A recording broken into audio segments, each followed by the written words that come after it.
expected of Evandal's first servant, Fenrir grew a lot over the past 3 years. Equals Ghost Wolf Servant, High Intermediate Rank.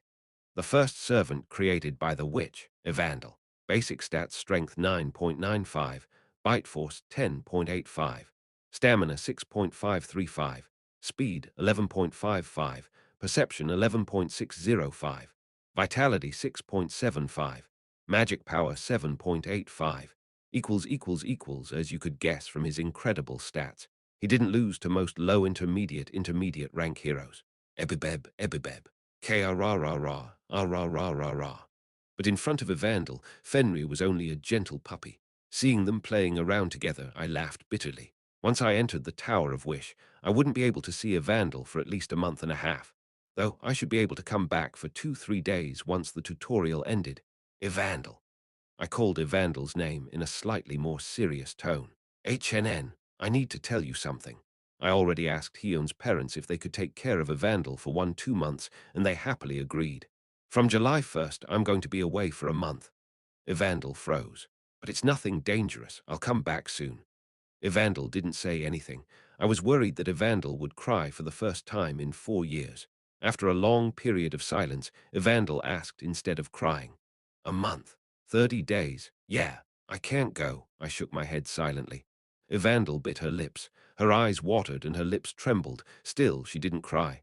I'll come back soon. You can think of it as a month-long break. Meanwhile, you can have fun with Haeng and Hyun. You can sleep in or watch TV late into the night. I consoled Evandel. I even picked her up and gave her a peck on the cheek. Or at least, I tried to. No beard. Evandel rejected me. Turning away with a pout, she refused to look at my face. I'll shave tomorrow, no, today. Evandel looked back at me with watery eyes. The only thing I could do now was smile. 2029, middle of May. The biggest tower in the history of mankind had been given the name Tower of Wish. At the same time, information about entrance tickets began to spread quickly. Many ordinary people were posting comments online stating that they picked up an entrance ticket. The association wanted to establish a system to control the tickets ordinary people found, but it was too late. It didn't take long for people to find out about the tickets' value, and they began to sell them online. Currently, inside Essence of the Straits team leader office, Yu Yonha was staring at a computer monitor in thought. Entrance ticket. Although she wasn't sure how it worked, she knew she had to obtain as many as possible. Why do something so risky? Frustrated, she muttered with a sigh. Many people who posted about tickets online had gone missing. They were most likely attacked by jinns. 13 might be enough. Thanks to the falling Blossom Guild, Yuyonha already purchased 13 entrance tickets. What she wanted now was information about the tower. She didn't want to lose precious members of her guild to an unknown tower. Talk, talk. At that moment, someone knocked on the door. Who is it? Team leader Yuyonha, a package arrived. Come in. The door opened, and a guild employee walked in with a mysterious piece of furniture. What's this? A chair. It indeed looked like a chair, albeit a bit futuristic and strange. First, it had 2 legs instead of the standard 4, and the back of the chair looked like a tidal wave. Who sent this? It's from Kim Hajin SSI. Kim Hajin. Oh, right, it's my birthday present, right? Ah, yes, that's what it says here. A week ago, Yu Yonha had received a text message from Kim Hajin saying that he would send a birthday present. He sent a chair as a birthday present. A bit weird, not that I have any problems with it. Thank you, you can go back. Yes. Yu Yonha put the chair down and tried sitting on it. It's not like I'm lacking chairs in my... She paused in the middle of talking. No, she couldn't speak. Feeling a strange sensation, she leaned against the chair. A strange, indescribable comfort wrapped around her body. It was as if the chair was hugging her tightly. Quang, quang. Hey! At that moment, someone kicked open the office door. Hey, you Yonha! It was Ki Nayan. Startled, Yonha quickly shot up. Geez, I'm a team leader, you know. Yonha shouted at Ki Nayan, who didn't give her any face as a team leader. Oh, sorry, I was just in a hurry. Ki Nayan smiled wryly as she scratched her head. Geez, who? So what's up? Send me there. Where? The Tower of Wish. I heard you have tickets. The guild can keep whatever I bring back, so just let me go. Oh, it's about that. Yuyonha knew Ki Nayan would want to go. Let's talk about that. Oh, what's up with this chair? It looks so weird. At that moment, Ki Nayan sat down on the chair she got as a birthday present. Yuyonha blinked a few times and stared at Ki Nayan. It looks weird, but wow, this is amazing. Seeing Ki Nayan looking comfortable and happy, Yuyonha felt an unknown anxiousness. Hey, get up, that's mine. Hey, it's not for guests. And no, it's a super precious chair I got for my birthday. Oh, can't you tell just by looking at it? Now get up. All right, all right. As soon as Ki Nayan got up, Yuyonha changed the chair she has been using with the one Kim Hajin gifted. She didn't want to put it off and have to worry about Ki Nayan asking for it. 2029, early June. Guilds like Essence of the Strait, Desolate Moon, Frost Sanctuary, and Creator's Sacred Grace managed to obtain entrance tickets and began to meet for discussions. Meanwhile, the English Royal Court Guild was also in a meeting. The topic of their meeting was also the newly discovered tower, but compared to other guilds, they were in a much better position. We have a total of 7 tickets. The English Royal Court Guild was lucky enough to obtain 10 tickets, 8 greens, 1 orange, and 1 red. However, they sold their 2 off-color tickets and 1 green ticket to Geronimo Mercenary and only had 7 green tickets left. The purpose of today's meeting was obviously to decide who would use the entrance tickets. Although there were many ideas, no one actively came forward. Everyone was secretly afraid of what was lying inside such a giant tower. The entrance ticket stated, participants can freely exit once the tutorial is over, but there was no information about this tutorial. I'll go. Someone volunteered resolutely. Immediately, everyone in the room stood up. And no, if something happens to Vice Leader, there's little chance that Guild Master will agree. However, the Royal Court Guild's Vice Leader, Rachel, made her decision clear. No, I'm going. And you don't need to worry. She hesitated slightly before continuing. Geronimo's Fenrir will be entering as well. Ah, in that case, I'm sure it's fine. The atmosphere changed instantly. That was how much Fenrir was loved in England. Although England didn't know, Chiak Yungyong's achievements were all changed to Fenrir's. Ah, could it be? Did Fenrir say he would protect you? Pardon. I'm curious too. Did he say he'd protect you? The meeting suddenly transformed into a press conference. I can tell that you're flustered, flustered. And no, everyone be quiet. Now you're angry. No, I'm not. We need to proceed with the meeting. The young, 21-year-old vice leader was an easy target for the other, more experienced members in the room. As many of them knew Rachel from when she was young, the English Royal Court Guild had become quite like a family. 2029, July 1st. The promised date arrived. Currently, I was inside Chameleon Troop's hideout, waiting for the portal to open. Huam, I'm so bored. Newbie, when is the portal opening? Chiak Yung asked. Just wait a bit. Other than me, Jane, Chiak Yung and Boss had tickets. Other members showed interest, but they were either busy or didn't mind waiting for the second round of tickets. Ah, I'm itching with excitement. Jane, you're following me as my companion. You're my companion, idiot. Jane glared at Chiak Yung uncomfortably. Jane obtained a red ticket, and Chiak Yung annoyed her until she agreed to let him accompany her. Everyone be quiet and wait, Boss spoke. At that moment, SSSSSS, our entrance tickets glowed with magic power. We threw down our tickets on the ground. Immediately, the tickets sucked in nearby magic power and created three pillars of light. Orange, red, black. The three pillars all had different colors.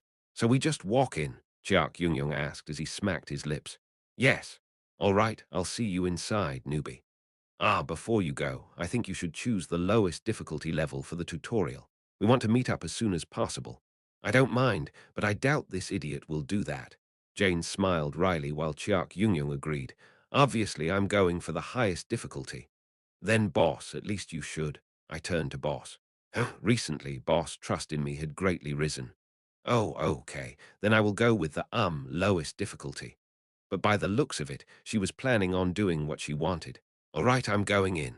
Without hesitation, I walked into the black portal. Immediately, the world flipped upside down, and I landed on my back. Ooh, what the heck? A cold ground, chilly wind, an unusual sensation. Even my voice was coming out staticky, like a broken television. Although it was exactly like how I described it in my novel, it still felt strange experiencing firsthand. I quickly got up and took a look around. I was in a pitch-black space. I wonder when it's going to start. After waiting for about 5 minutes, blue words popped up in front of me. Welcome to the tower. It was a more realistic 3D text than what was shown in VR games.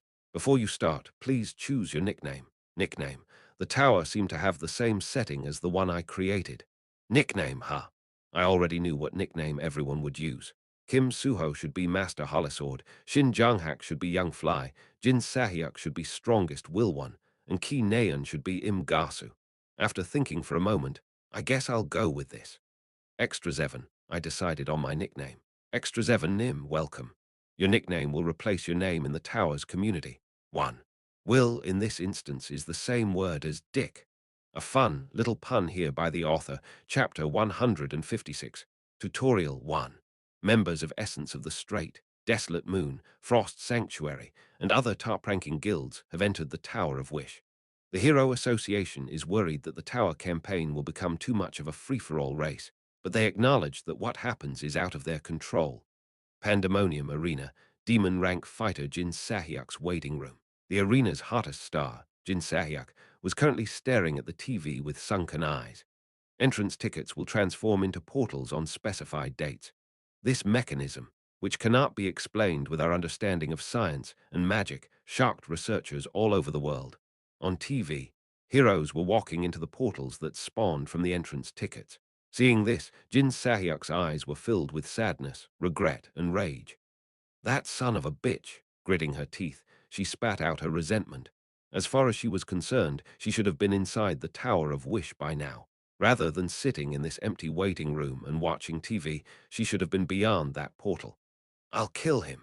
I'll tear his limbs apart and grind them up into bits and pieces. Jin Sahyuk's anger was driving her insane. In truth, Jin Sahyuk had obtained a ticket, given to her by a fan, and was leisurely waiting for July 1st. She even bragged about it to Belle and others who couldn't find any. She thought she would be the one having fun, while the others were sitting at home, bored. But yesterday, once she was packing her stuff while whistling with excitement, she noticed that her entrance ticket was gone. She ransacked her room trying to find it, but it wasn't anywhere. After about 6 hours, she suddenly thought of Belle. She hadn't heard from that son of a bitch in a while. With trembling hands, she called him. As she expected, he didn't pick up. Clearly, he had run off with her entrance ticket. The eyes of the public are now on the first wave of challengers. Just wait 2 months, you motherfucker. Jin Sahyuk mumbled in her blood-boiling rage. Tower of Wish tutorial waiting room. After taking off all equipment and clothes, please put on the tutorial uniform. Got it. Following the directions of the messages being shown, I undressed and put on the tutorial uniform, a leather armor that looked rather shabby but was rather tightly woven. Done. Confirmed. Now please put all your belongings into the storage. Items from the outside world cannot be taken inside the tower. A black storage box appeared in front of me. I put everything I had inside. Of course, I had my way around it. My smartwatch, Desert Eagle, and Ether were hidden inside Stigma. Done. Please put all your belongings into the storage. Items from the outside world cannot be taken inside the tower. I did. Please put all your belongings into the storage. Items from the outside world cannot be taken inside the tower. It seemed I couldn't avoid the eyes of that existence. Without any other choice, I took the items hidden inside Stigma out and put them into the storage box. Will they be given back? Black entrance ticket has been confirmed. You will have the chance to take some of them once the tutorial ends. That's good. The Desert Eagle was one thing, but Ether was a necessity. Player scanning will now commence. A handprint scanner appeared in front of me. I put my hand on it. Scanning in progress, 33%. I felt a strange sensation of magic power running through my body. Oh, 66%, 99%, completed. Player Kim Hajin has been confirmed. Kim Hajin, variable stats, invariable stats, traits, master sharpshooter intermediate rank, spirit attribute, evolving grade 4 proficiency EXP, 89%, random consolidation system low intermediate rank, spirit attribute, 3-stage consolidation, dexterity low intermediate rank, null attribute, evolving grade 5 proficiency EXP, 55%, magic dysfunction, physique medicinal memory, physique. During the tutorial, your variable stats will decrease by 65%. 5 traits have been detected. All traits are sealed inside the tower. As a player, you may choose one trait to use. Please make your choice. Who? It was finally time for the balance patch. In this tower, traits included both gifts and physiques. Of the 5 traits that I had, I could only choose one to bring with me. Arts are not included, as they are considered as acquired abilities. However, this wasn't too disadvantageous for me. The same restriction applied to other challengers of the tower, and I even knew about a hidden piece. I'll go with Master Sharpshooter. This hidden piece would let me acquire a second trait. I didn't need to think much about the first trait. Master Sharpshooter was practically my identity at this point. Will you choose the trait Master Sharpshooter? Yes. For the sake of balance, the trait Master Sharpshooter has fallen to grade -7. Understood. I wasn't happy with it, but it was better to treat the system politely. Black entrance ticket has been confirmed. You've been assigned to the highest difficulty level. In exchange, you will receive a bonus skill. Thank you very much. It was finally time. This benefit was practically a cheat code. This was because the number of skills you could acquire from the tower was limited. 1 unique skill, 3 normal skills, 2 special skills, and 1 ultimate skill. Players could only learn 7 skills in total. In this sense, it was easy to see the advantage of having an extra skill. You may choose 1 bonus skill from this catalog. Thank you. Players who performed well could return to the outside world with half of the skills they acquired. However, my goal was grander, to keep all 8 skills. Recently, my stats have stopped rising. I plan to use this tower as a foundation to force myself up. Vitality recovery. You can instantly recover 30% of lost vitality. 1 charge is restored every 24 hours. Can be used twice a day. Rage gauge. Rage builds up as you strike and destroy. This ray. I scrolled through the list with nothing catching my attention. Then I found one. Blink. You can teleport to a point within a 15-meter radius. 1 charge is restored every 8 hours. Can be used 3 times a day. This would be the skill Kim Suho chooses in 2 months when he enters the Tower of Wish with a black ticket. Although it was an excellent skill, it didn't suit me. Pass. After scrolling some more, random dice. You obtain 1 dice every 9 hours. Random dice will transform into a raw material or a completed item once rolled. The chance of obtaining a completed item is much lower. You may select a category as you roll the dice. This is it. I'll take this. Random dice. A bonus skill that utilized my luck and synergized with dexterity. I chose this skill without hesitation. Random dice has been chosen as a bonus skill. You may now say the word status window to open Extra 7's status. The tutorial will begin in 1 minute. You will enter the highest difficulty tutorial. 1 minute later, after a burst of bright light, I was sent to an unknown place. Looking around, I found myself in an open field dyed in the sunset. Dirt, rocks, leaves, and weeds filled the area. This tutorial will allow you to estimate your basic battle prowess. -09 to equals R, the first tutorial was simple. Like in most tutorials, you just had to beat up monsters. Damn, but there was just one problem. The monsters I had to beat up were a bit special. How am I supposed to kill them without a weapon? I was up against goblins. That was fine in and of itself, but the problem was that these goblins came with descriptors. Kerek, Krrrk, Span, a goblin shaman and a goblin warrior. Like Nunu and Willampuan, the goblin shaman was sitting on the goblin warrior's shoulder. Ehu! I was confident before coming in, but now that I couldn't use my desert eagle, my future was looking bleak. You spotted a goblin warrior and a goblin shaman. Their information has been recorded in the Player Encyclopedia. Player Encyclopedia. As one of the Tower of Wishes support systems, it stored all information discovered or experienced by players. Open Player Encyclopedia. Information was usually key in situations like this. I stopped what I was doing and read up on the two goblins. Monster Encyclopedia Goblin Warrior, Intermediate Rank Grade -7, Goblin Shaman, Intermediate Rank Grade -8. That's it. Well, it's true that the encyclopedia only had cursory information. It was enough to know that they were weaker than the ones I fought in Incheon. For now, let's think. How did Kim Suho get through this situation in the original story? Right, they were slaughtered by the metal attribute magic power of Sword Saint. Being able to only bring one gift in was too advantageous for Kim Suho. Let's think again. I'm different than Kim Suho. KRRK. Thankfully, the goblins were talking to themselves and had not yet noticed my existence. In that case, it was probably right to search for this stage's hidden piece first. Narrowing my eyes, I used Stigma's magic power. Warning: the activation of an unnatural power has been detected. This power may not be used in the tutorial. Ignoring this warning may result in grave consequences. Or not. By the looks of it, I would have to search for it directly.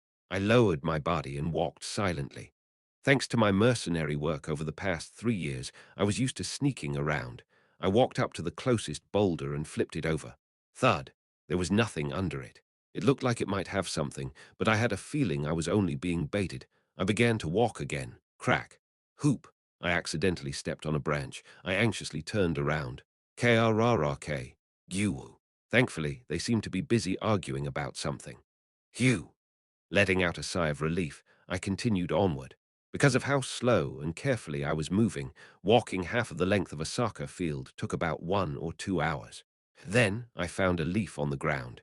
Of course, there were other leaves on the ground as well. But the one I was looking at was clearly special.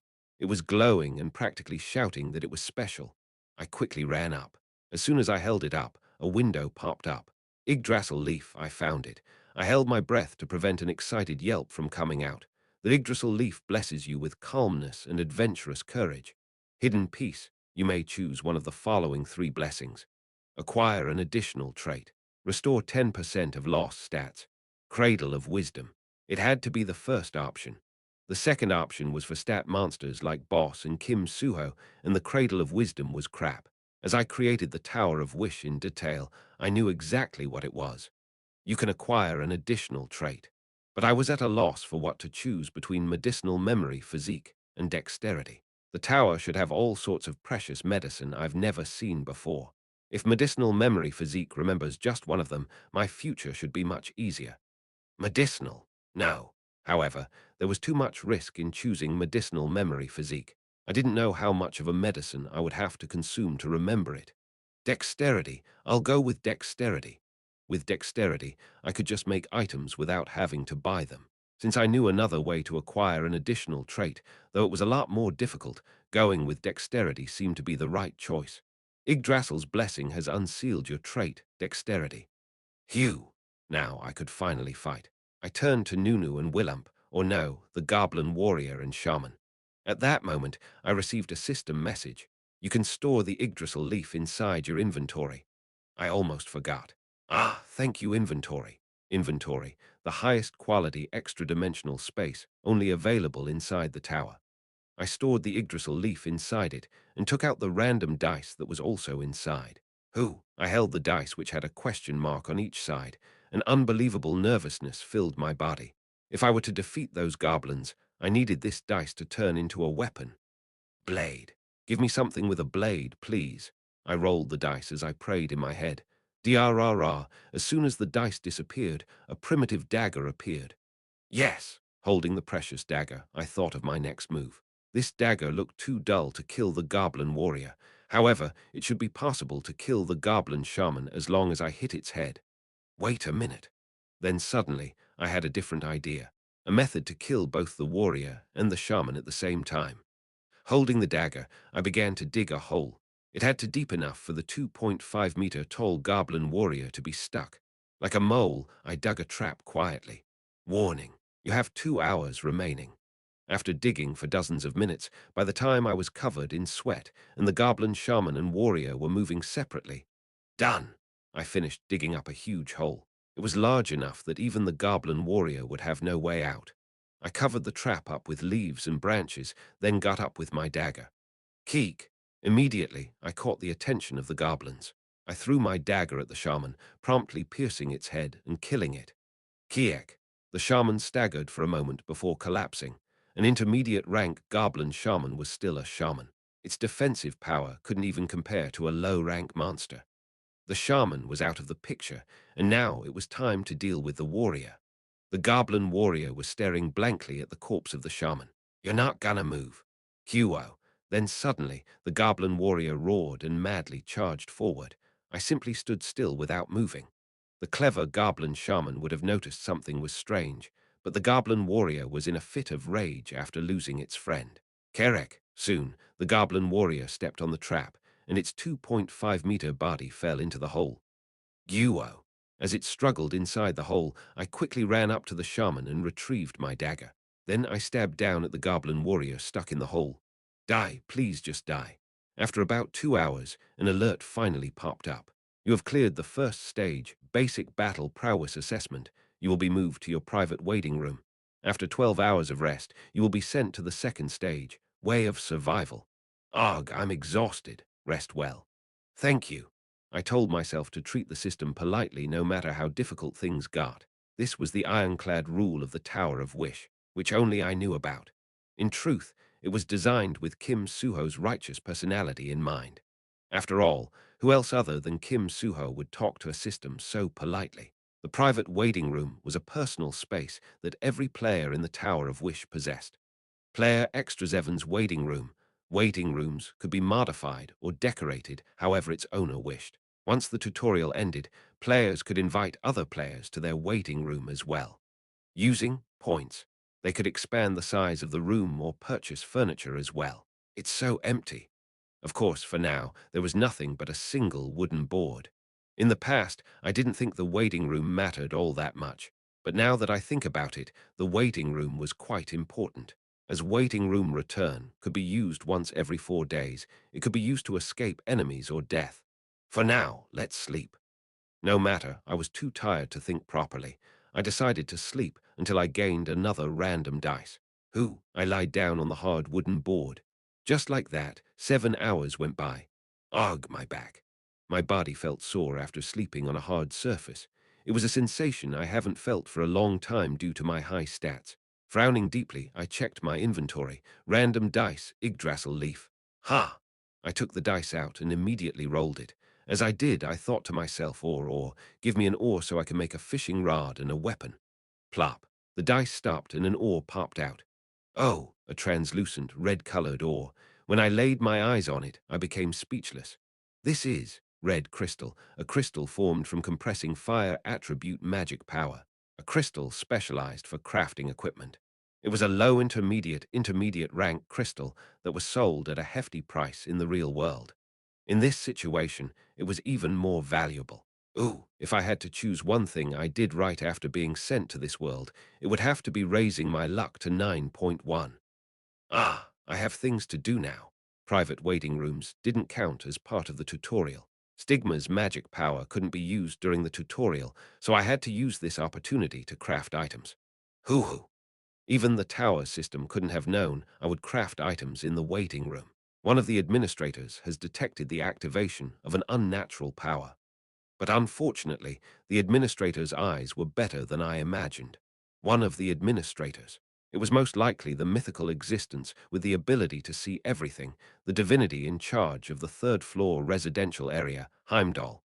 I'll use just a little bit. I tried to bargain. After all, it was true that the waiting room wasn't the tutorial.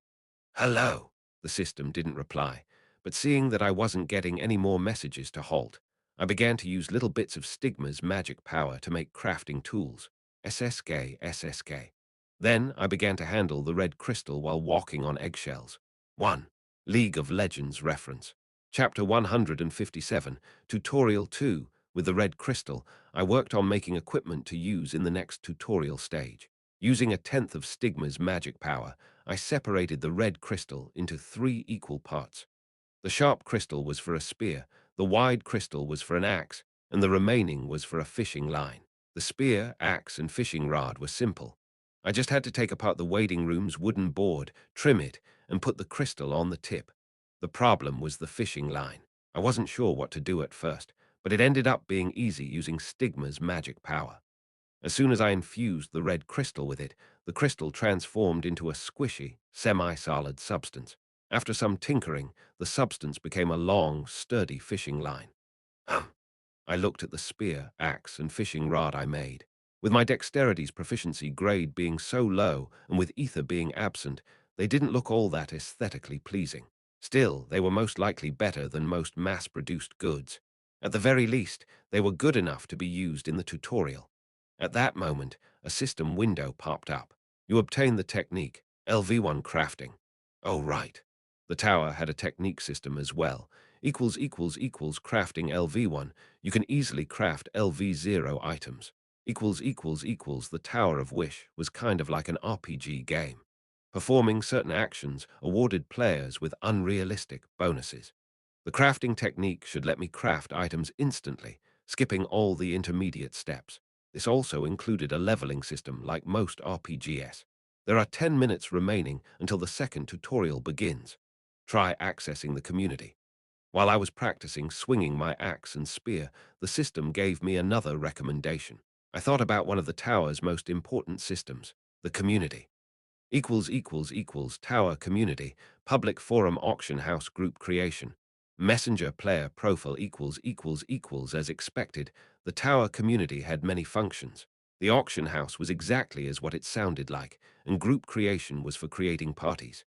The player profile was similar to Facebook, but far superior. Player profile players could create 2 profile pages, one using their nickname and one anonymously. Each player had full control over how to decorate their profiles. They could turn it into a shop by putting up items for sale or use it to buy and sell information. I tried clicking on each function. Player profile can be used after the tutorial. Auction house can be used after the tutorial. Messenger can be. As I thought, the public forum was the only function that was currently available. Public forum am I the first poster? 3. Wow, this is interesting. Someone comment on this thread. I need to know if anyone else is alive. 6. Has anyone cleared the tutorial yet? 2. There were only 3 posts on it. It seemed everyone was busy trying to clear the tutorial. I created a post as well. Let's share information. The view count went up as soon as I posted it, and someone commented on the post. Extra Zevan Nim, why are you here? Wait, are you the Extra Zevan I know? How does this guy know me? I tilted my head and checked the commenter's nickname. The commenter's nickname was Nayan Jajingman. The Nayan part of the name made me a bit uncomfortable, but because I was so familiar with it, I was surprised more than anything else. He's here too. The second tutorial stage, Way of Survival, will begin at any moment. Please get ready. I tried to comment, but another system alert popped up. I turned the community off and got up with all the equipment I made. I'm ready. You will now be transferred to the second tutorial stage. Yes. Along with the system alert, a burst of white light erupted. I closed my eyes. I could feel the warmth from the particles of light enveloping my body, as well as a strange sensation as though I was floating in the air. TSSSS. Soon, I could feel that I landed on a soft surface. I opened my eyes. I'm here, CHWA. The sound of a serene wave rang out. Standing still, I looked in front of me. A boundless ocean was spread out across the horizon. I was standing on a sandy beach. Behind me, numerous palm trees were forming a dense forest. This place was a tiny uninhabited island. Tutorial goal: survive for 14 days. From the second tutorial, you will be ranked based on your performance and will be rewarded accordingly. The goal of the second tutorial was survival, to stay alive in this boundless area for 14 days. However, it was worth risking more danger in this tutorial. Its performance-based reward was something that surpassed the standard of a tutorial. Try thinking or shouting, status window. Another system alert popped up. I did as it said. Status window. Equals nickname extra 7, vitality 43/100, magic power 30/30, skill count 1, skill bonus skill random dice equals my vitality and magic power. Effectively, my HP and MP were numericized. My magic power wasn't 0 most likely because I lost my magic dysfunction physique. But why did the system want me to see this? Vitality is affected not only by damage, but also hunger and fatigue. When your vitality reaches 0, player extra 7 will die. Players who die in the tutorial cannot revive. I see, so it was telling me to eat something. It must have been worried about me, a kind, polite Kuhum. Thank you, I answered energetically and took a look around. Although I was standing on land, there wasn't anything to eat in the highest difficulty island. In other words, I had to find food in the ocean. That was the reason I crafted a fishing rod and an axe, to fish and to craft a boat. Growl, my stomach growled. I was starting to get hungry. Before creating a boat to set out onto the ocean, I took out the fishing rod from my inventory.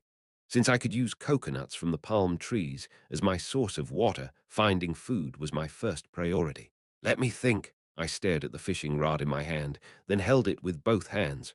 Before coming into the tower, I practiced fishing for this exact purpose. Hoop. I swung the fishing rod with a big motion. Wish. The fishing line drew an arc in the air. It felt more natural than I thought. It was partly because I practiced fishing beforehand, but it probably had more to do with the fact that dexterity and master sharpshooter helped with fishing. Plop, the hook sank into the ocean. Time passed in silence. I was getting hungrier, but the fishing rod remained unmoving. I didn't use any bait, but because the hook was made with the red crystal, I didn't need one. Sea monsters should smell the scent of magic power and come. Harm. I continued to wait. I had a firm belief in my luck. After about 30 minutes, the surface of the water showed a hint of change. Ah, the fishing line tensed up. Something had clearly bit it. Whatever it was incredibly powerful. The wooden fishing rod was bending. After repeatedly trying to reel the fish in, I picked up my spear. With my vitality low, doing this was a waste of time. In the end, killing it then reeling it up was the same as reeling it up then killing it. Holding my spear firmly, I calmly observed the fish moving underwater. Then, weak, I threw the spear. Although my strength stat was 65% sealed, it was still above 2 points. Struck with the spear, the fish stopped moving, and I easily reeled it in. You obtained the technique, Elvone. Fishing, you have an increased chance of fish biting your hook. You spotted a glossy seafish. Its information has been recorded in the player encyclopedia. A sea monster. Monster encyclopedia glossy seafish. Low rank grade -7 sea monster. A sea monster that tastes like a mackerel. I retrieved the spear sticking out of the fish's back, then started a campfire. Starting the fire was easy. I only had to rub some wood I collected with the red crystal axe. Once the fire was up, I strung the glossy seafish over it. TSSSS. The glossy seafish dripped with delicious fish oil as it was cooked. Same time. Boss, who cleared the first stage of the hardest difficulty tutorial in the blink of an eye, was sitting on a sandy beach in meditation. Repeating deep breaths, she tried to move her shadow to the water. However, the shadow didn't stretch far, only swirling around her before disappearing. It was because of the 93% stat restriction she was under. She tried over a dozen times but failed each time. In the end, she gave up on trying to fish with magic power. Growl, she pondered. I'm hungry. I have to eat something. Should I have saved the orange ticket's emergency food supply? She got up and began to walk around. Soon, she found a large boulder. She immediately hoped to find some crabs underneath it. She slowly approached the boulder. Then she picked the rock up and threw it aside. There was a startled hermit crab underneath it. Boss quickly moved and grabbed the hermit crab. And now she needed to cook. She opened her inventory. Although she already ate all the food that came with her ticket, she still had the burner and frying pan that came as a set. Tack, tack. She turned the burner on and put the hermit crab on the frying pan. SSB. Food, food, food. As she mumbled, the sun began to set. 18 hours passed since the start of the second tutorial. Coon, coon, coon. I was striking down a tree with my axe. As the red crystal axe was a fire attribute weapon, the tree didn't last all that long. Kiek, with just 5 swings, the tree fell. That should be enough. That was the 30th tree. They were all used to craft a boat. The highest difficulty island had no food, and from the second tutorial, there was a performance-based ranking system. How far I adventured, how many sea monsters I hunted. These things all contributed to the ranking, so leaving the island was a must. Inventory. My inventory was currently filled with useful materials, like bones and skins of sea monsters. I took out an item labeled by the system as red fish's tough skin. Craft. Then I used crafting to make a string. Red fish's tough skin has been used to produce a twine. Trait dexterity applies to crafting. You crafted a LV1 tough twine. Using crafting, I could skip intermediate steps of crafting like in a real game. Now that that was done, I picked up my axe and went to where all the logs were gathered. SSK, SSK. With dexterity's help, I began to shave the surface of the logs. To create a proper sailboat, I needed to make the surface of the logs as smooth as possible. SSSK, SSSK. After about an hour of hard work, Yggdrasil Leaf is impressed by your effort.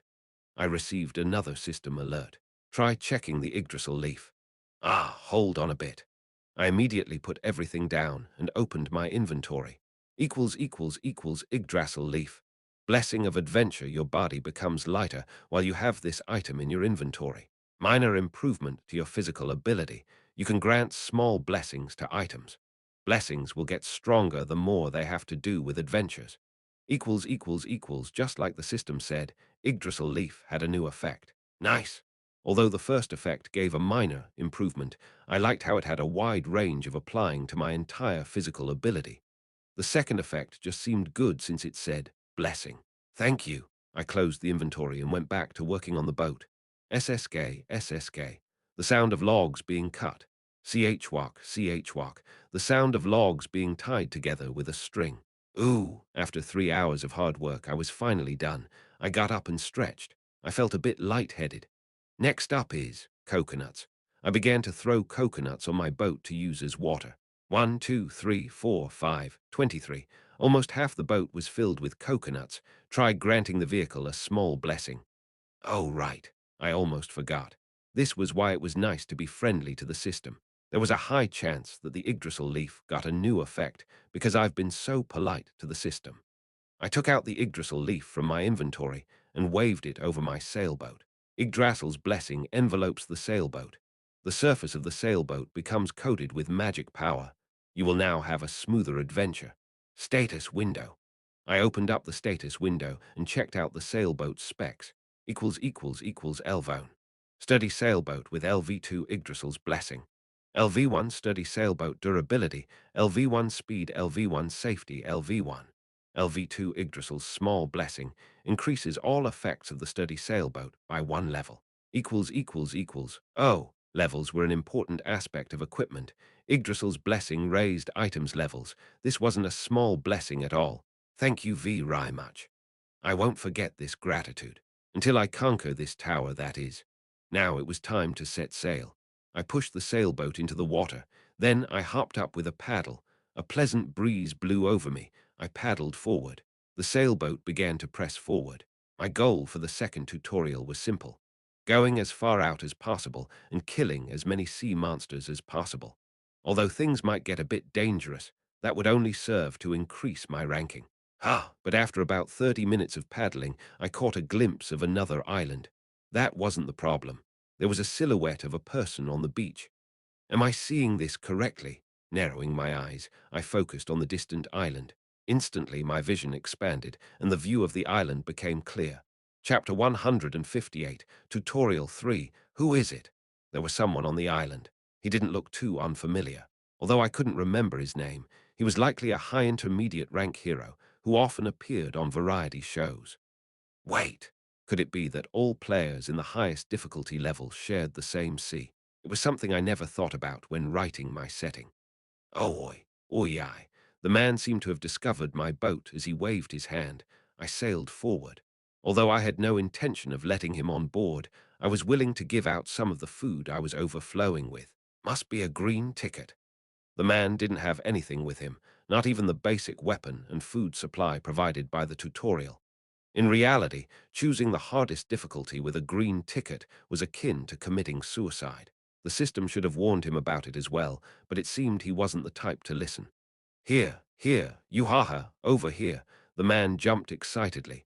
I took out a glossy seafish from my inventory. It was then. A dark shadow was cast underneath the island. I didn't have much time to think about what it was or why it was here. Pura. Suddenly, the mouth of a giant fish shot up from the water. There were two sharp fangs growing on each side of its jaw, which promptly swallowed the island whole. You spotted an island devourer. Monster Encyclopedia Island Devourer, tutorial-only monster. This monster hates those who stay on one island. However, who it seeks is solely dependent on luck. A system alert popped up. Whoa, whoa. I broke out into cold sweat and stood a bit dazed. However, I didn't have time to sit still. The shadow that swallowed an island whole was now creeping up on me. I quickly began to paddle away. However, the shadow was only getting closer. I couldn't do anything against it with a mere paddle. I quickly opened my inventory. Inventory random dice X3. I could keep a maximum of 5 random dice. Since it could become anything depending on my desire, I was saving them up to use in emergency situations. I picked up a dice and thought hard. Please become something that can save me from that thing. Something like an engine that can be attached to my boat, DRRR. I rolled the dice with my dearest wish. What? However, the dice mercilessly betrayed my wish and became a strange mango. At first, I didn't even know it was a mango. It was yellowish orange, but was as big as a watermelon. LV3 big and juicy mango. If it wasn't for the status window, I would have thought it was some exotic fruit. The hell is this? I checked the item description just in case. LV3 big and juicy mango. A big, juicy mango. It is a very precious fruit that is sometimes used as medicine. LV2 Vitality Recovery, LV4 Satiability, a LV3 item. As most items in the tutorial were only LV0, LV2, this mango was certainly a good item. The problem was that it was useless in this situation. What would filling up my belly do when I was about to enter a belly myself? DRRK. Shit. The island devourer's fin grazed my boat. I had a strong hunch that it wanted to eat me. My heart thumped violently, but I was used to it by now. As a mercenary, I had lived through much more dangerous situations. Now, I didn't even have time to throw another dice. I racked my brain frantically. Mango, a delicious, juicy mango. A light bulb went on in my head. Hey, eat this instead of me. I held the mango forward and wafted it back and forth. The shadow slowed down, or at least, that's what it looked like. This is a precious food you can never taste in the tutorial. As I said before, LV3 items could not be found inside the tutorial. So take it. I threw the mango as far away as I could. Whoosh, with Master Sharpshooter's support, the mango drew a beautiful arc and landed 500 meters away. Plop! Water splashed on my face. The giant creature underneath my boat changed course and began to swim towards the mango. Phew! The giant shadow was getting farther away. Thud! I fell on my butt. Although I didn't do much, I was out of energy. I most certainly didn't put such a creature in my tutorial. I knew this would happen. But I wasn't too surprised. In the original story, I often had comments saying, "Isn't the highest difficulty tutorial too easy?" My excuse was always, "It's not that the tutorial is easy. Kim Suho's gift is just broken." Ha! In any case, I just barely avoided death. The scene of an entire island being swallowed still lingered in my mind. Mango, mango, mango. I murmured the same word in a daze. Oh, I'm getting seasick. 6 days had passed since then. Today, the waves were fiercer than usual. The past few days have been quite spectacular and dynamic.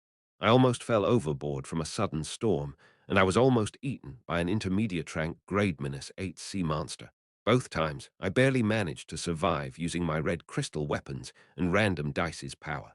LV2 Sea Tiger's Oil, an oil that drives away sea monsters. LV1 Low Intermediate Rank or Lower Monster Repellent, LV1 Shock Absorbent, Waterproof Coating LV2 Magical Repair Ointment. A mystical ointment that works on items. Restores durability of items under LV1. These two items were especially helpful in my journey. I want to be on land. After staying on a boat for 6 days, I was starting to miss land. Your sailing technique improves to LV2. You can now cross waters more easily. Your sense of direction on sea improves. No, please just give me a land of some sort. I widened my eyes and peered out into the distance. In the distance, I caught a glimpse of a small island. Nice. With my new destination discovered, I began to paddle towards it. Sploosh. Perhaps because of my improved sailing technique, the boat seemed a bit faster than before. After about 20 minutes of paddling, I could finally see a portion of the island. Hey!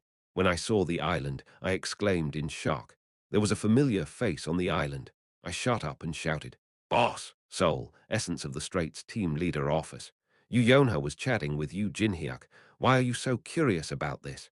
Not curious. I just want to know the truth. Yu Yonha shared what she knew about the Kwango incident with Yu Jinhyuk. However, Yu Jinhyuk still kept some matters secret, which Yu Yonha was now in the process of investigating.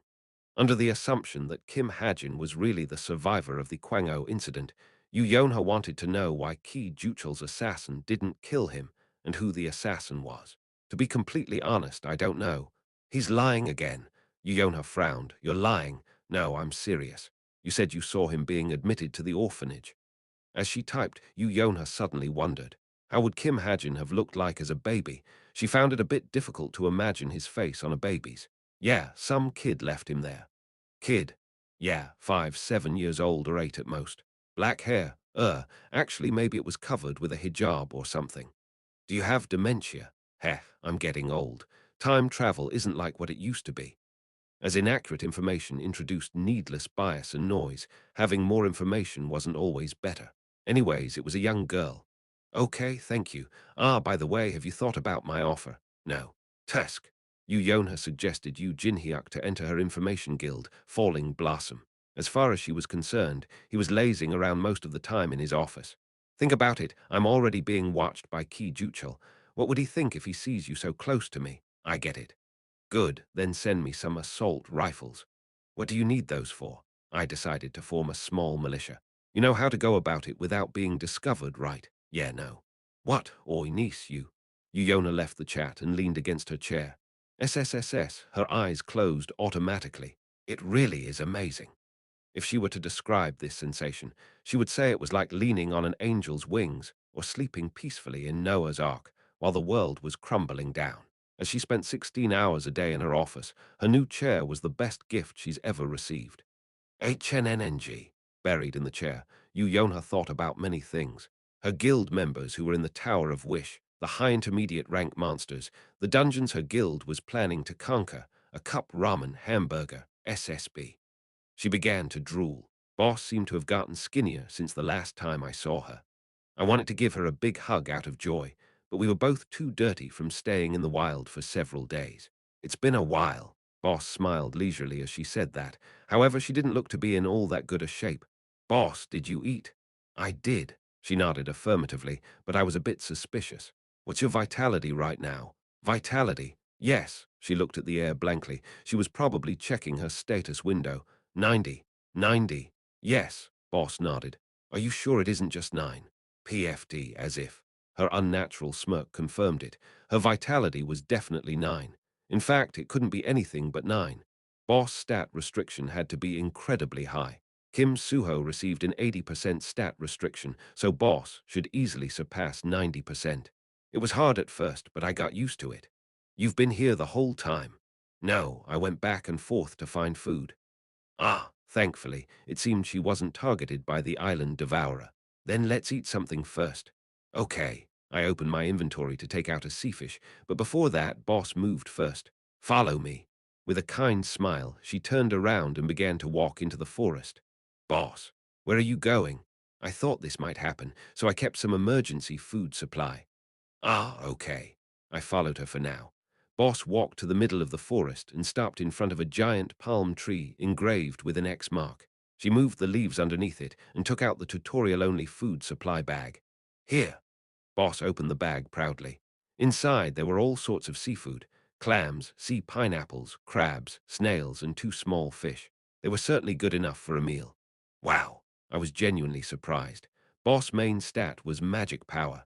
This stat displayed exponential power as it grew, but unless it surpassed a certain point, it was more or less useless. In other words, Boss had fished all these up without any tools, using only her physical abilities. There's a lot. Of course, thanks to this place, I got to relive the old days of training. Boss stuck her chest out proudly. Since she kept the food inside the tutorial bag instead of her inventory, she clearly had a good survival sense. Unlike the inventory, the tutorial bag kept food fresh. You must be hungry since you paddled all the way here. Wait, Boss seemed to be worrying about me as she quickly took out a burner and frying pan and began to cook the seafood. TSSS.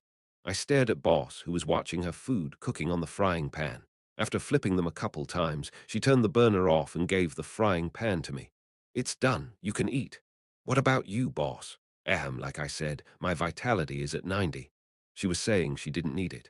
At that moment, I felt something warm rush into my heart. Was this why she was the boss? Was this the duty of a boss? Feeling a surge of emotion that was hard to put into words. Aren't you going to? I took out a fish from my inventory. Eat. It was a large, glossy sea fish. Boss' eyes lost focus as she glanced back and forth between the frying pan and my glossy sea fish. On the frying pan were tiny seafood gathered together. On the other hand, the glossy sea fish was too big to fit in the frying pan. Boss' face turned red. 30 minutes later, we ate all the glossy sea fish in my inventory. Cooperation is an important factor in climbing the tower. While I was sitting on the ground digesting my food, the system messaged me. All right, let's start moving. Moving. Yes. The second tutorial's performance-based points used both an absolute and relative evaluation. In other words, even if you achieved first place overall, you had to surpass a certain threshold to receive the reward. Let's set sail. It's dangerous to stay on the same island. Sail. Yes, there's a monster called Island Devourer. It attacks you if you stay on the same island. I don't quite understand, but sure. Boss and I went back to the beach where my boat was. But now that I looked at my boat, it seemed too small. We're going to ride that thing. Boss had doubts as well. Hold on. I took out a random dice. Since I had 5, it was fine to use one. I don't know if this will work, though. I thought as I rolled the dice. A boat or materials to build a new one. TK. The dice became stuck in the sand without rolling. It seemed my wish was too big as the first dice turned into a wooden plank. Oh, what was that dice? Hold on. I rolled another one. TK. It got stuck in the sand once again. But this time the dice was shaking strangely. Then the dice grew in size. Oh, and it transformed into a boat. Although it was only half as big as my sailboat, it was shaped like an actual boat. What is this mysterious thing? Newbie. Newbie. I couldn't reply to Boss' question. I just felt betrayed. Why did I cut down trees, shave them, tie them together, and repeat tiring tasks? All I had to do was roll the dice a couple times. After tying my old sailboat to the new boat, Boss and I set sail. Voyaging became more fun with someone to talk to. I obtained food by fishing, and Boss focused on training her magic power. My magic power stat just rose by 0.3 points. After about 6 hours of sailing, Boss spoke with a bright face. Wow, it's increasing fast. When do you think you'll be able to hunt sea monsters? Now, what is it at? 2.3, let's just eat. Okay. While Boss continued to meditate, I began to cook. Today's menu was seafish sashimi. Although sashimi was low in calories, eating it had a chance of increasing magic power. While I was cutting up the fish, PSSSSH, a large water spout shot up from the ocean. At the same time, the surface of the water split, and a house-sized fish shot up. It had fierce eyes that took up half of its face and a mouth that protruded out sharply. The ugly fish blocked our boat as it stared down at us. You spotted a giant fish. Its information has been recorded in the player encyclopedia. Monster Encyclopedia Giant Fish, Intermediate Rank Grade -9. Boss, don't worry. Boss stood up and reached out to the fish blocking our way. Gee, the fish opened its mouth with a strange roar. It was clearly trying to swallow us, but trying to fight Boss from a close range was foolish no matter how much her stats were restricted. Pervading shadow. Along with a soft whisper, black magic power shot out of Boss' fingers, entering the fish's mouth. Soon, the fish's body began to distort as though something was trying to dig its way out. Gee! A different scream rang out. The fish was in pain. However, the pain didn't last long as black thorns pierced out from inside its body. Boss sat down on the boat with a peaceful look. I pulled the giant fish's corpse near. I checked to see if it had any useful materials, but there was nothing. The second tutorial will end in 10 minutes. Good work surviving until now. A system alert notified the end of the 14-day tutorial. Boss spoke from next to me. The tutorial is ending soon. I heard. Boss looked at me and smiled. Good job. Thank you, but Boss is just dead weight here. Dead weight is too harsh. Didn't I kill all the sea monsters? That's because I kept us fed. You were starving every time you used your magic power. Boss narrowed her eyes. She seemed to be glaring at me, but it wasn't scary at all. I'm kidding. Good work. You too, newbie. We smiled while looking into each other's eyes. You cleared the second tutorial.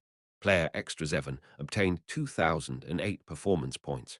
You are currently ranked first out of the 78 players who cleared the hardest difficulty tutorial. You are the only player who surpassed 2,000 points. You will be given the second tutorial's reward of honor. You will be transferred to your waiting room in 3 minutes. Chapter 159. The first city 1. You will now be given 24 hours to rest. Prepare for the final tutorial. A warm light enveloped my body, and I closed my eyes. After a brief moment of feeling afloat, my feet touched hard surface once again. I opened my eyes and saw my waiting room. Seeing the empty white room, I smirked and sat down on the floor. First place reward, you obtained a tutorial reward box. You obtained 1,000 TP tower point. Although all I did was continue to adventure, because the first wave of challengers had no information on how the tower worked, I obtained first place easily. The competition would get much harder than now from the third wave onwards, since Kim Suho was destined to get first place in the second wave. TP is a currency usable in all floors of the tower. Try opening the LV1 player shop. Yes, thank you. I thanked the system. The player shop was exactly what it sounded like, a shop usable only by players. This shop sold special items like the tower re-entrance ticket and the Earth return ticket. Of course, neither of them could be used during the tutorial. Player shop. As soon as I voiced the phrase, a shop window popped up. LV1 player shop. Physical ability, magic power development, faith, consumable special items TP. 1,000 The LV1 here didn't refer to my level. Players didn't have levels, but everything else in the tower did. Equipment, technique, skills, NPCs, the player shop, and even the system that I was talking to so politely. I clicked on the physical ability category.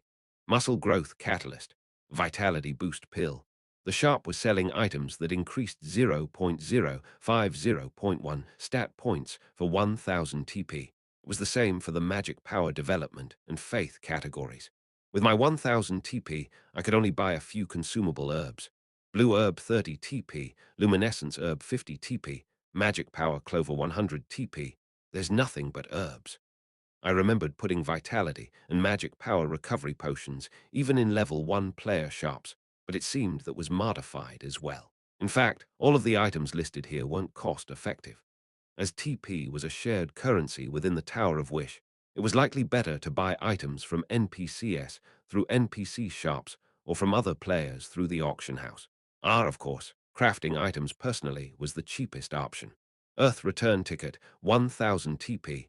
This got more expensive too. Even the return ticket was 1,000 TP, and that wasn't even taking into account the 1,000 TP needed for the re-entrance ticket.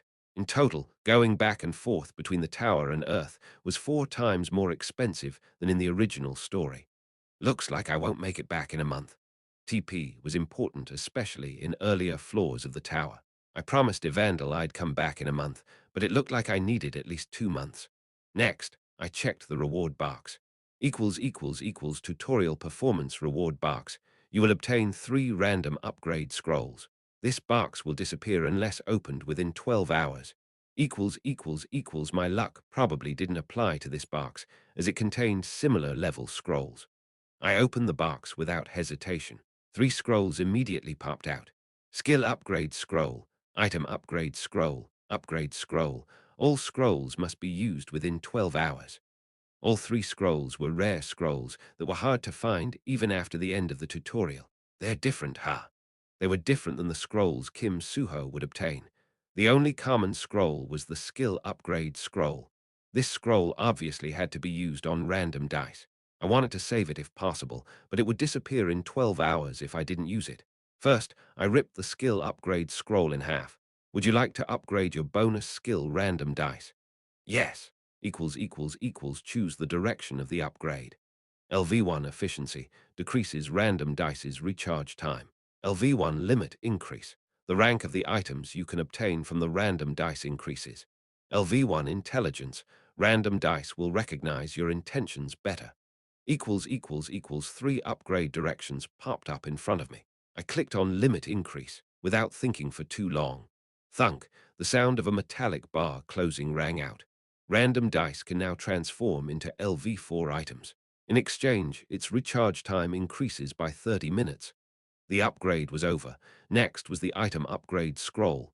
What item do I have anyways? I opened my inventory. Random dice. LV1 fleshfish's skin. LV2 black horn octopus heart. LV1 red crystal spear. LV1 red crystal axe. LV1 red crystal fishing rod. LV2 Yggdrasil leaf. Glossy seafish's tough skin. My inventory was full with only 8 items. It couldn't be helped since my inventory was only level 0. I pondered. None of the items from the tutorial were worth keeping forever. Upgrading the red crystal spear seemed too. Wait. Yggdrasil leaf.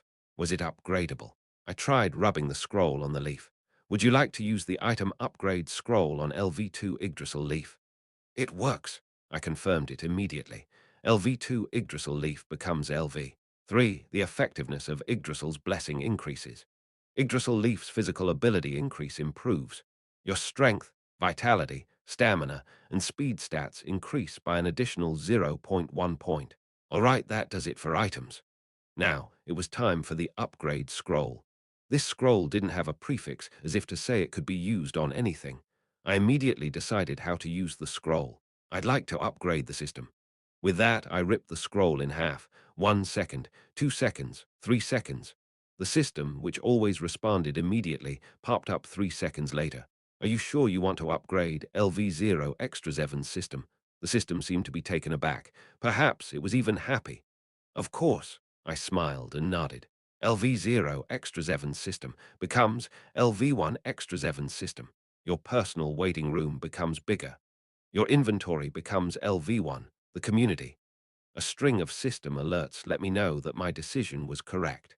By upgrading the system, my inventory space increased, and with a rumbling noise, my waiting room also got bigger. Great!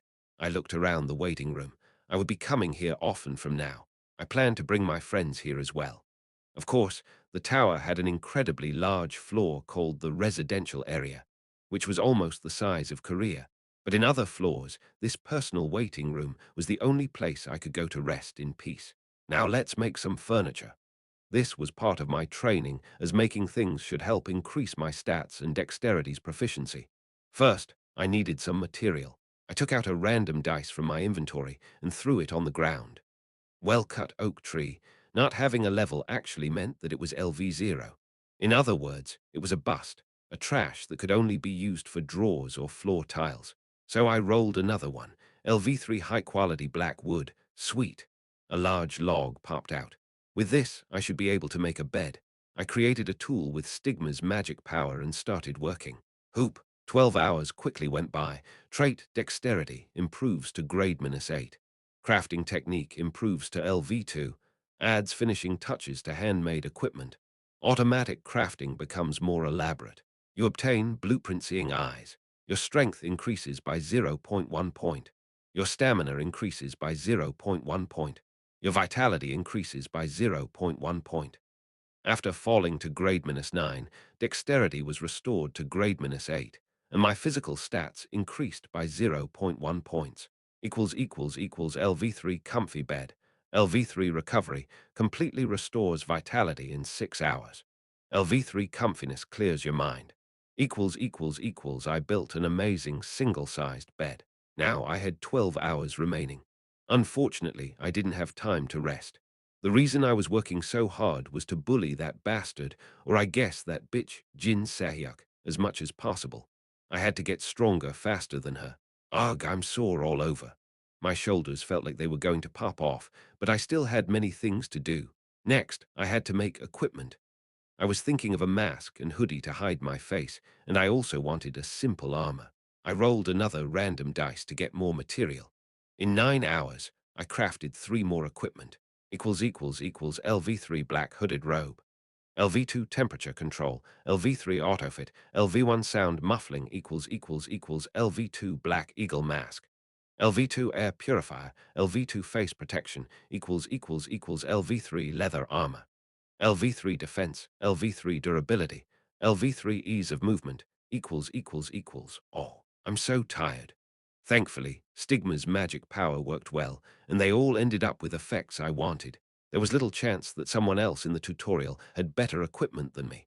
You acquired the technique, LV1 magic power infusion. The effect of magic power infused into items improves. The final tutorial will begin in 1 hour. Looking at the system alert, I pondered. The final tutorial wasn't that hard. The first tutorial's concept was battle, the second tutorial's concept was survival, and the final tutorial's concept was society. Before the final tutorial began, I entered the community. Public forum, read this if you are extra 7. Ha!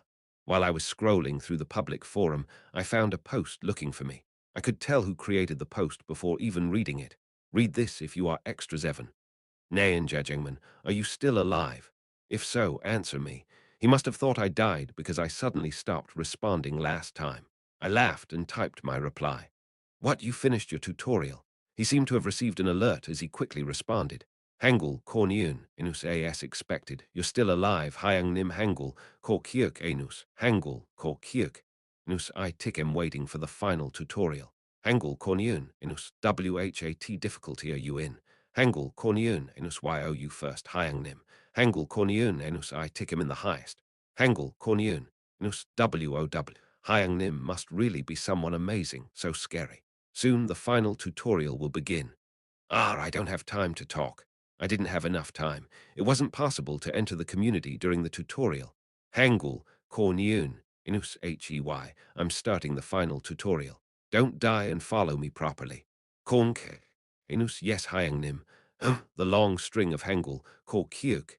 Inus S made it sound like he was looking down on me, but I didn't bother to reply. Final tutorial maintaining profit. You will now be moved to tutorial town. Light burst out like a thick fog. Feeling the warmth of the light, I closed my eyes. You are in the highest difficulty levels tutorial town. For 10 days, obtain as much TP as you can in the tutorial society. At the end of 10 days, you must possess more than 1,000 TP to clear the final tutorial. All TP earned by players will be theirs to keep. LV. Mercenaries Pub. When I opened my eyes, I saw a flurry of system alerts along with the status window of the building in front of me. It's practically a city. I looked around. Behind me were houses built with yellow bricks and medieval-style shops. In front of me was a pub made entirely out of wood. The whole scene looked like it came out of a fantasy novel. For the first time in my life, I entered a pub. Kiik, after opening the stiff wooden door, I walked on the creaking wooden floor. Yuahaha, ha-ha-ha, Q-ha-ha. As soon as I entered, rowdy laughter rang out. First, I took a good look around the place. Many muscular NPCs were talking and having fun. For the record, it was hard to distinguish between NPCs and players in the tower. As such, it was better to pretend to be an NPC as much as possible. I lifted up the hood on my robe and sat down at the counter. What can I get you? The owner asked. I glanced at the menu in front of me and ordered fluently. 1 gin. That'll be 50 TP. You can take out 50 TP from your inventory. It shouldn't be that expensive. 20 TP. The owner lowered the price by over 50%. However, 20 TP was still too expensive. I pretended to reach into my pocket and took out 5 1 TP coins. The owner poured gin into a glass without saying anything. Equals LV1 gin, LV1 alcohol equals. It seemed the drink wasn't drugged. I chugged the glass. It was then. Kick. The wooden door I just used opened once again. I turned around instinctively. Immediately my eyes widened in shock. Standing at the door was a man and a woman. The woman was Caucasian and short. Her white hair was noticeable even from a distance, and her puppy-like eyes shone like jewels. Anyone looking at her would wonder how such a small face could contain such beauty. Next to the woman was a well-built Asian man. His appearance was just as praiseworthy as the woman's. Where is this? How mysterious. They were heroes from the honored Temple of Justice, the strongest members the Hero Association had to offer. Aileen, the Spirit Speech Master, and Hellfire Yangha, Chapter 160. The first city, too, according to the system, there were 78 people who passed the second tutorial in the highest difficulty level. The size of the tutorial town was about the size of Uedo, and all 78 highest difficulty challengers were now in this town. Even among those 78, the two heroes closest to the master rank status were here. Hiding my nervousness, I observed them. Where is this? How mysterious. They walked into the pub, and I pulled my hood over my head. This is the mercenary pub, it says. Look, there are missions on the bulletin board there.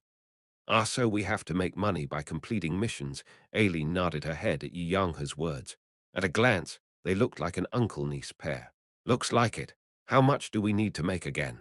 1,000 each in 10 days. That should be easy. The third tutorial's goal was simple, to make TP. Players who possess more than 1,000 TP at the end would move on to the real tower. But those who didn't would have to stay here until the start of the next tutorial on November 1st. Destroying a goblin settlement, wiping out a group of bandits, dismantling an illegal gambling house. Yangha read the missions on the bulletin board. We can probably complete them all today. Aileen spoke impatiently. Please, you're going to be dead tired by the end of a single mission. What? Are you underestimating me? I'm being realistic. Your magic power is restricted right now. Since Aileen was Yangha's superior and they arrived together, Aileen must have entered the tower with a red ticket with Yangha being her companion. Kick, at that moment, the door creaked open once again. Yangha and Aileen turned to the door, and so did I. Where the hell is this? The last tutorial was more interesting. Can you be quiet? I could tell who they were just from their voices. A giant and a seductive Western woman. It was Chiak, Yungyong, and Jane. How the hell are we supposed to make, eh? Oh. They found Aileen and Yangha, who were standing in front of the bulletin board. Aileen and Yangha also saw them and received their gazes. 2 vs 2. 4 sets of eyes glared at each other. None of them said anything, but the atmosphere was filled with hostility. Owner, give me 2 of your strongest alcohol. I ordered 2 drinks from the owner, paying 20 TP. The owner took the 2 silver coins and handed me 2 highly concentrated alcohol. I pulled my mask up and held the glasses up. You two know me, right? Aileen was the first one to break the tension, speaking as she glared at Chiak, Yungyong, and Jane. Ha, that's right, kid. We've seen you once before, Chiak Yungyong replied.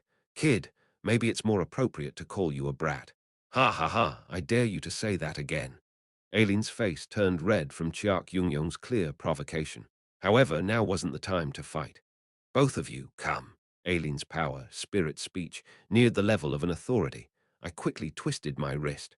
Vodka shot out of the glasses I was holding and flew into Aileen's mouth in a beautiful arc. Youngha tried to block it with his body, but I prepared 2 glasses for this exact situation. Here, Keck. Youngha blocked one stream of vodka, but the other stream entered Aileen's mouth.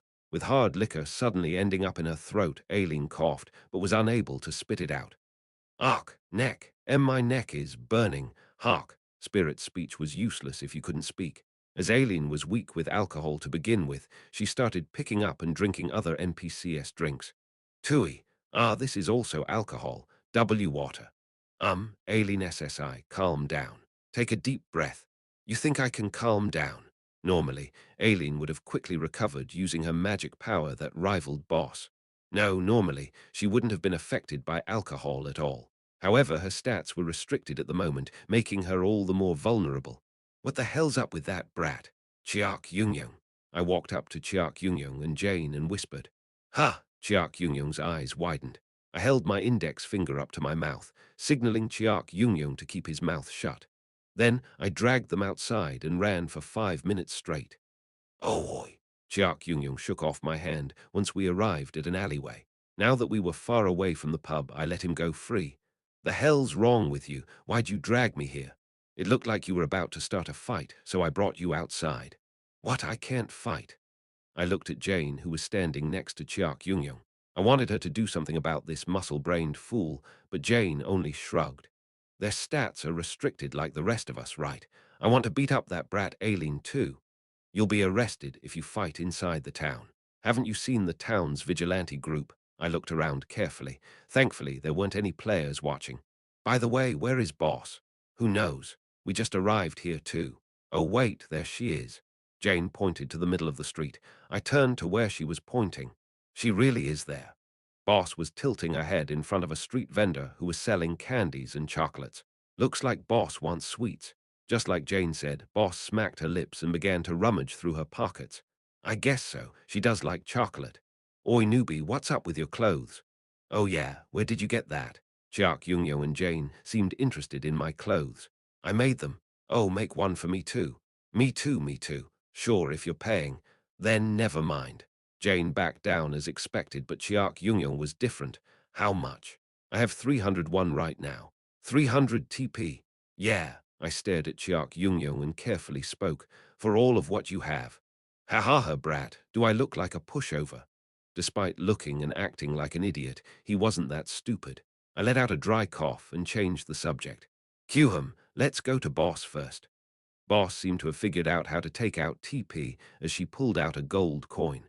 Gold coins were worth 100 TP each, and the one she had was likely gained as a reward from the second tutorial. Boss stared at the street vendor with the gold coin in hand. The vendor's face was full of greed. "She's going to get scammed at this rate."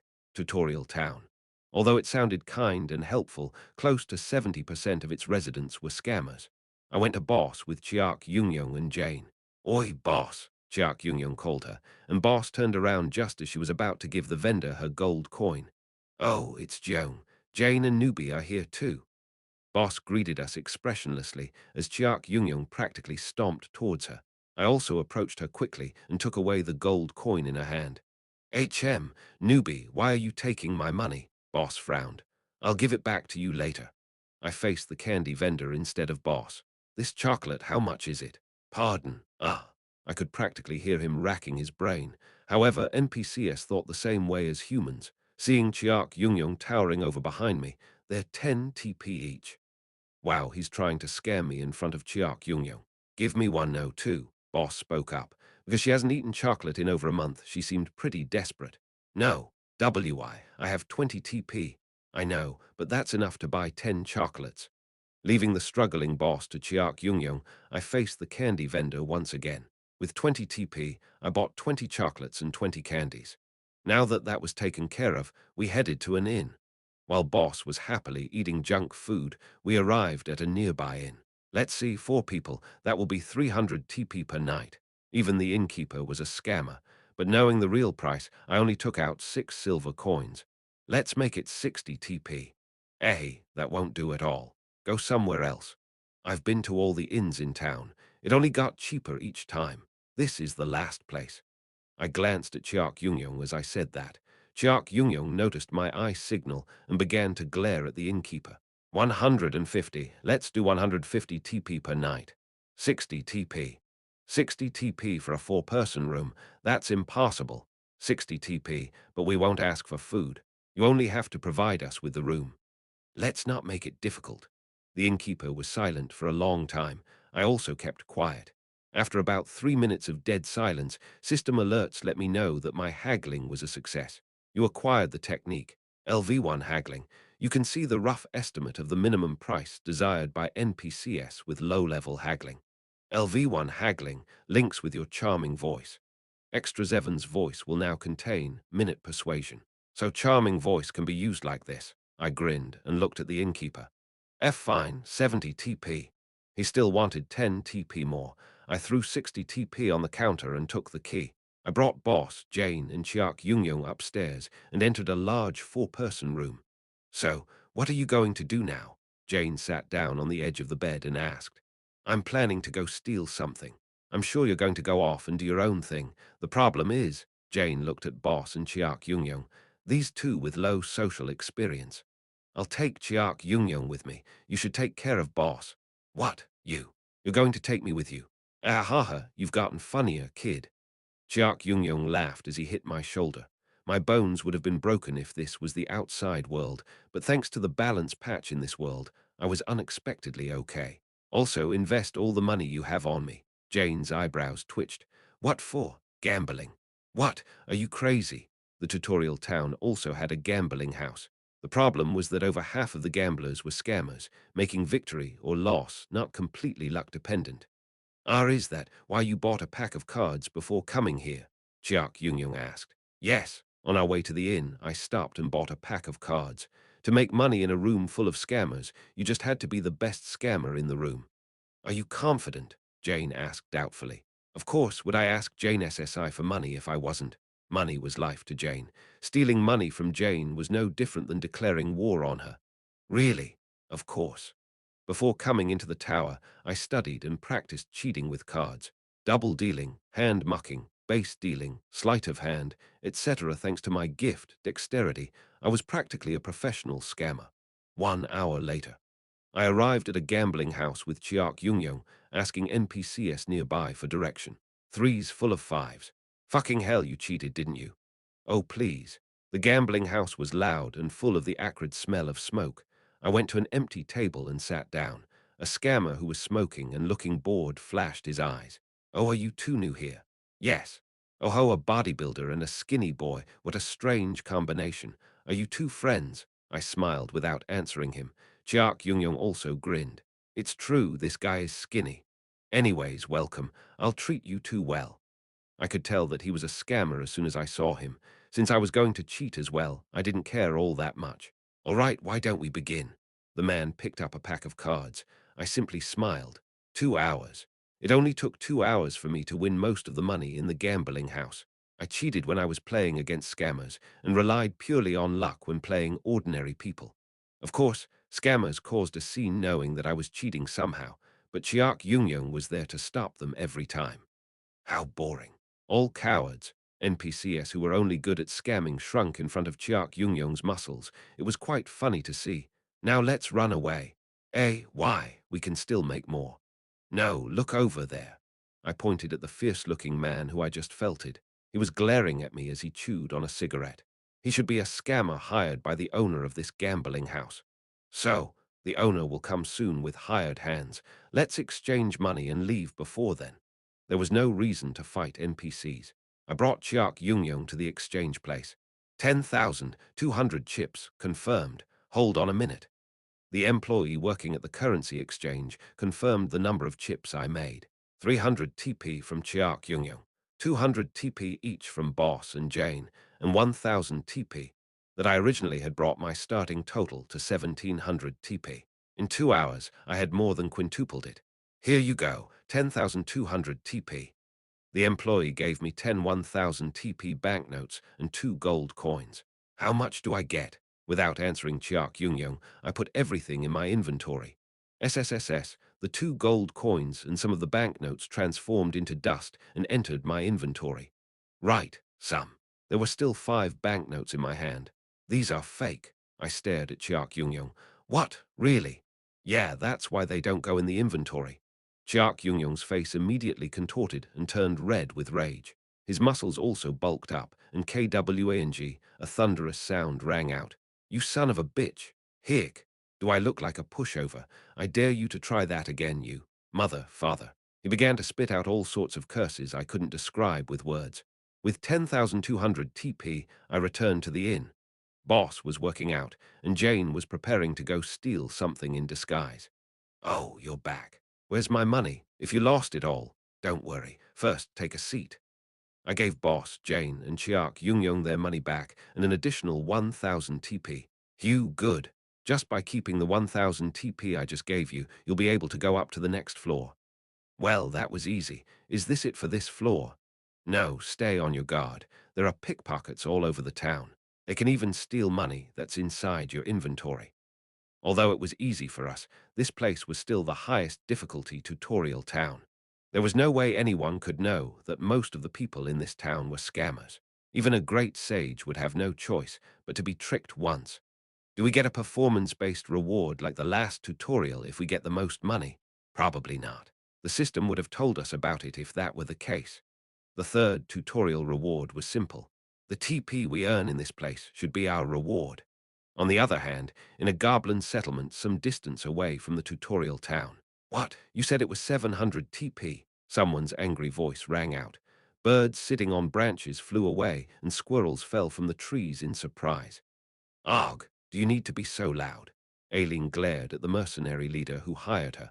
You think I can be quiet? Ha, you said it was 700 TP before. As I said, that's if we didn't suffer any damage. Look at the state these guys are in. What? Aileen looked around her surroundings.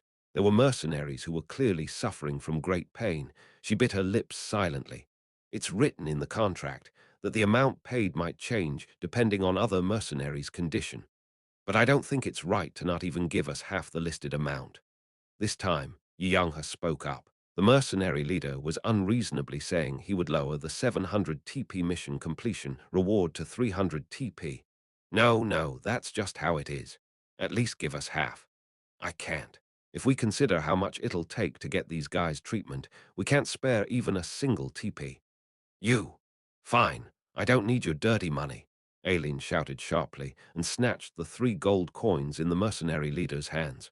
She wanted to use spirit speech to have things her way, but because she used up most of her magic power fighting, she couldn't do anything about it. You better pray we don't see each other again.